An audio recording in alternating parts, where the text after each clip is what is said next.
राज्यपाल महोदय, उपमुख्यमंत्री पदाची तसेच गोपनीयतेची शपथ घेण्यासाठी पदनिर्देशित उपमुख्यमंत्री महोदया उपस्थित आहेत.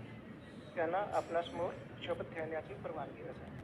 मी सुनेत्रा अजित पवार गांभीर्यपूर्वक प्रतिज्ञा करते की कायद्याद्वारे स्थापित झाले आहे अशा भारताच्या संविधानाबद्दल मी खरी श्रद्धा व निष्ठा बाळगीन.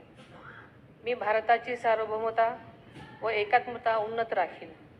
मी महाराष्ट्र राज्याची उपमुख्यमंत्री म्हणून माझी कामे निष्ठापूर्वक व ससद्विवेक बुद्धीने पार पाडेन आणि संविधान व कायदा यानुसार सर्व तऱ्हेच्या लोकांना मी गांभीर्यपणे व निपक्षपातीपणे तसेच कोणाच्याही विषयी ममत्वभाव किंवा आकस न बाळगता न्याय वागणूक देईन.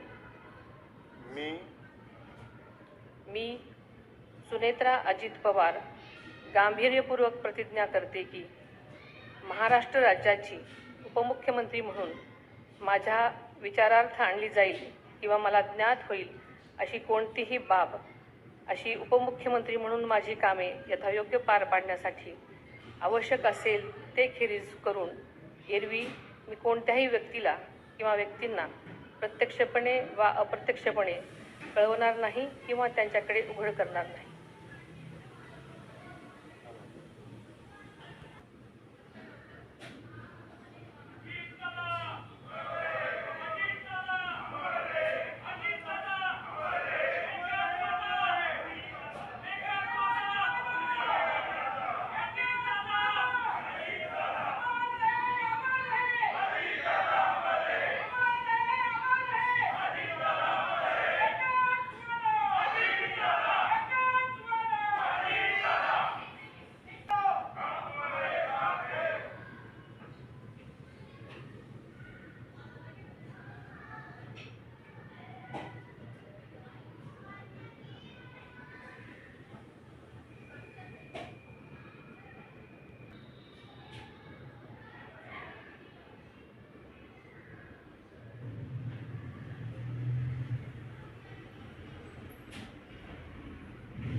माननीय राज्यपाल महोदय, आता शपथविधी पूर्ण झालेला आहे.